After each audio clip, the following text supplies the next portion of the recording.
la lógica de la cuarta transformación, yo todavía no la encuentro. Hoy saquemos Changuito, el libro de los acusados. Porque hoy quiero platicar con ustedes sobre la Guerra Fría. Y sí, esa es la palabra que voy a utilizar. La Guerra Fría. Como ustedes sabrán, y vamos a tocarlo por dos puntos. Primero que nada, quiero hablar sobre la estrategia de Andrés Manuel López Obrador en torno a una política de difamación. Eso es lo primero. Y después quiero hablarles de la Guerra Fría y quiero hablarles sobre cómo ahora, en una nueva etapa geopolítica que estamos viviendo, México podría jugar un papel fundamental. Pero para esto creo que es importante que demos un contexto al análisis de lo que sería el análisis geopolítico internacional. Vamos a escuchar primero rápidamente a Andrés Manuel López Obrador, que, por cierto, seguimos diciendo que es un peligro para México. Porque la gente no se tragó esa mentira de que yo era un peligro para México. Si hubiese funcionado la campaña, no hubiese habido necesidad de falsificar las actas y de rellenar las urnas. No les alcanzó. Entonces, lo de las campañas negras, pues no es tan determinante como se piensa. Y nosotros, pues no vamos a meternos a perseguir a nuestros adversarios que en otros tiempos y en otras circunstancias aportaron dinero para esta guerra sucia en contra de nosotros. Ayer hablábamos del reportaje de Carlos Delgado, además recuerdo por los jóvenes, ¿no?, de que cuando nos robaron la presidencia en el 2006, el PRI le ayudó al PAN. Tengo pruebas. Entonces, Natividad González Parás se alineó al PAN y fue el que llevó a cabo el operativo de fraude en Nuevo León en contra nuestra. El de Tamaulipas, que está ahora en la cárcel. Acuérdense de aquella llamada, ¿no? Porque desde el gobierno, Fox nombró a los secretarios como delegados en cada estado para operar el fraude. Un día vamos a poner la llamada. Esto es por los jóvenes, ¿no?, para refrescar la memoria. ¿Qué pasa en el 12? El PAN le ayuda al PRI. Así han actuado siempre, en contra nuestra, porque no quieren, o no querían antes el cambio, y ahora lo que quieren es el retroceso, retrogradar, dar marcha atrás a lo que estamos haciendo, dar marcha atrás a la transformación. Cuando dicen es el grupo de sí a la corrupción, sí a la pobreza, sí a que el gobierno esté al servicio de una minoría rapaz, sí a que se le dé la espalda al pueblo, sí a que el gobierno, como era antes, un comité al servicio de unos cuantos, sí a que no paguen impuestos los de arriba, sí a que no sea delito grave la corrupción, sí al racismo, sí al clasismo, sí a la humillación al pueblo.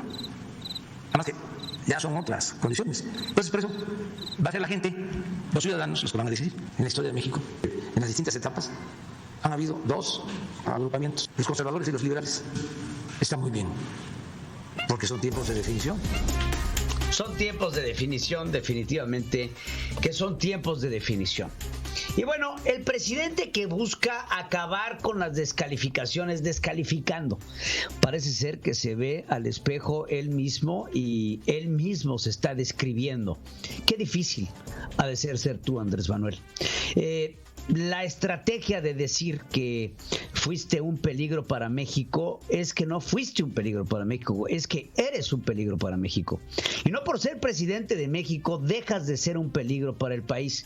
Lo que sí se te dio fue una ligera oportunidad de llegar a la presidencia de la República Mexicana ante la horrible oferta de gobierno que se tuvo en las elecciones pasadas, en donde pasaste a ser el menos peor de todos. Alianzas entre los partidos políticos suelen ser naturales, Andrés. Eso se le llama la libertad de asociación que tenemos las y los mexicanos para poderlas ejercer.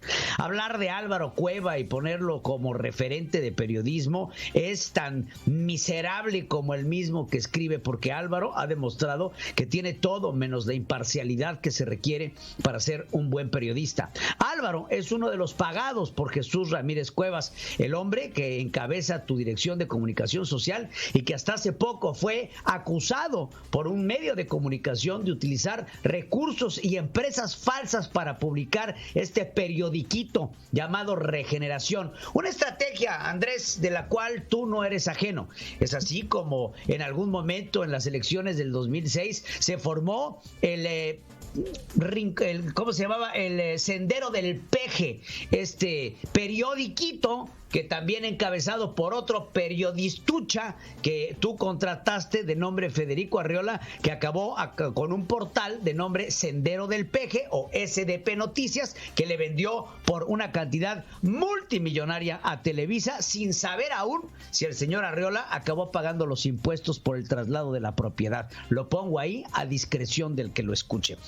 Andrés Manuel López Obrador ha llevado a México al peligro que sabíamos que lo iba a llegar, a un peligro en donde México no está creciendo, a un peligro en donde México tiene cada vez más desempleados, un peligro en donde México cada vez tiene un mayor índice de analfabetismo, un peligro en el que México se ha convertido nuevamente en un país de tercer mundo cuando ya estábamos elevados en el ranking internacional. Ya habíamos pasado por el país tercermundista, ya habíamos dejado atrás inclusive el país en vías de desarrollo y estábamos comenzando a ser considerado por las calificadoras internacionales como una economía emergente. Todo lo que se caminó durante los 90 años del priismo que tanto denostas, todo ello hemos perdido en tan solo 2 años de un gobierno que claramente ha sido está encaminado a seguir los pasos del socialismo y del comunismo a nivel internacional. Si no me lo creen, hay que tener, ahora sí pasamos al otro tema, el concepto de lo que es la Guerra Fría, las alianzas que se tienen que dar en el tablero geopolítico mundial. Y es aquí en donde quiero mantener su atención. Las cosas que estamos viendo en días recientes, las actitudes que estamos viendo por parte del gobierno federal, la constante ayuda de países que internacionalmente e históricamente nunca han sido aliados de México. Y estoy hablando de dos en específico, China y Rusia. Recordemos que después de la Segunda Guerra Mundial, el país se dividió en dos potencias importantes. Por un lado, los países aliados se tienen que dividir el botín que generó la Segunda Guerra Mundial. Los países del eje quedaron totalmente aplastados. Alemania, Japón, Italia no tenían ya el poderío económico, político, militar que se tenía antes de esta Segunda Guerra Mundial. Cuando acaba la Segunda Guerra Mundial, los países aliados tienen que dividirse el pastel. El pastel estaba dividido en tres potencias importantes: Estados Unidos por un lado, Rusia por el otro, y por el otro lado las potencias de Europa que quedan como vencedores, hablando de Francia y Gran Bretaña, por poner un nombre. Esto da paso a una guerra fría. La Guerra Fría es el encontronazo entre Estados Unidos y la Unión de Repúblicas Socialistas Soviéticas. ¿Cuál era la guerra? La guerra era tecnológica, la guerra era armamentística, la guerra era económica, la guerra era ideológica. Y es así como Rusia pretende hacerse de aliados hasta generar esta Unión de Repúblicas Socialistas Soviéticas con sus aliados estratégicos en el mundo. También los Estados Unidos empieza a hacer su lucha. La lucha de los Estados Unidos fue en una carrera armamentística que después se convierte en una carrera espacial. Y aquí quiero que empecemos a anotar nombres. En esta época, Rusia decide, bajo el mando de Nikita Khrushchev, también lanzar una guerra espacial, poniendo en el espacio exterior, por primera vez en la historia de la humanidad, un satélite que tenía el nombre de Sputnik. Sputnik fue el primer satélite en darle la vuelta al mundo para después precipitarse. Lo primero, el gran éxito de los cosmonautas rusos que llevaron a este aparato a los espacios. Una guerra que se daba entre las tecnologías norteamericanas y las tecnologías de aquel entonces Unión de Repúblicas Socialistas Soviéticas. El día de hoy, la palabra Sputnik vuelve a estar en esta misma guerra. El día de ayer, la farmacéutica Pfizer anuncia que la vacuna en contra del COVID-19 tiene una eficiencia del 90%.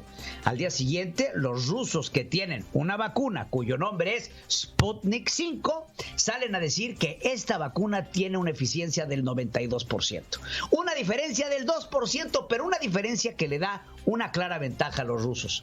Puede ser que lo veamos como una simple coincidencia. Puede ser que lo veamos como, ay, mira qué chistoso que en la historia volvemos a tener una guerra para llegar a ver quién es el primer país que logra la vacuna en contra del mal que está acechando al mundo. En ese momento, así como Andrés Manuel López Obrador era el cáncer de los mexicanos, en el momento en que se da la Guerra Fría, de aquel entonces el cáncer del mundo eran los rusos. Los rusos eran los malos en las películas. Los rusos eran los creadores del mal. Los rusos llevaban este régimen comunista que se llamaba en ese momento el Red Scare en la época del macartismo.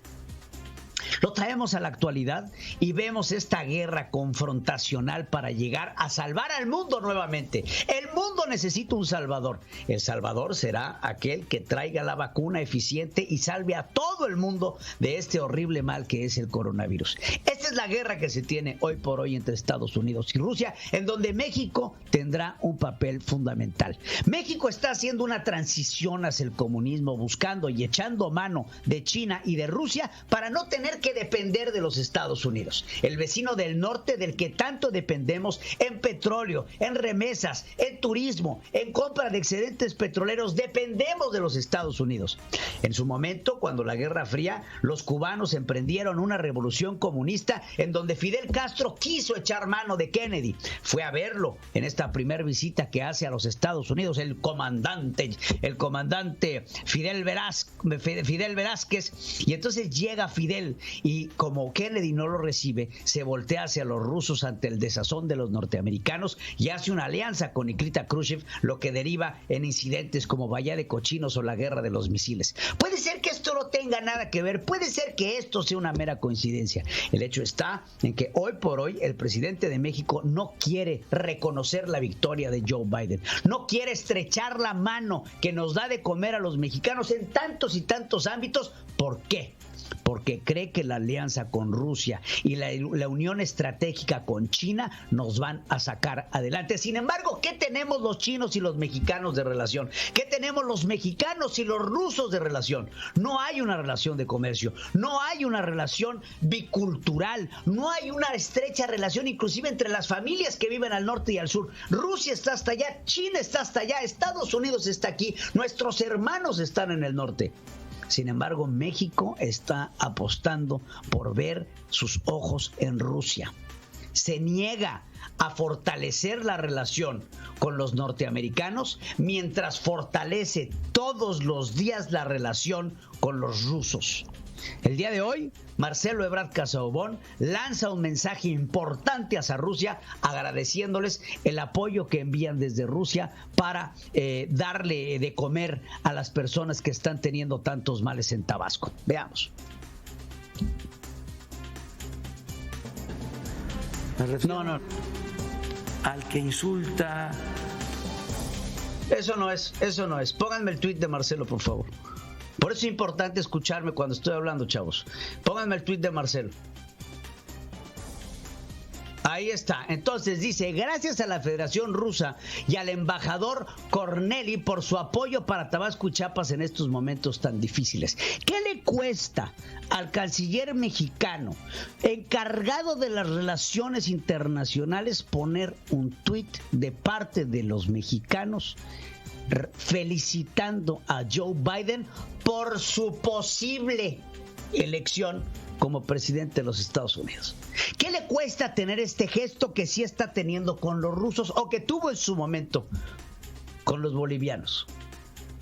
México jugará el papel que jugó Rusia en aquel momento con Cuba. Cuba representaba para los rusos el punto de acceso, el punto de ataque más importante. Por eso la rispidez de la relación. México hoy tiene el papel de poder darle al comunismo, de poder darle a los países miembros del comunismo internacional una vía de acceso a la superpotencia, la joya de la corona del capitalismo y de la democracia a nivel mundial. este punto de acceso, esta frontera sur, esta vulnerabilidad que le está presentando México a los Estados Unidos para con sus enemigos de toda la vida, que es Rusia y China, pondrá a México en jaque. Hoy el presidente dice que no ve ninguna represalia del presidente de México no aceptando su relación con los Estados Unidos. Está en un error. Estados Unidos está poniendo los ojos en México y los está poniendo con una calidad de peligro.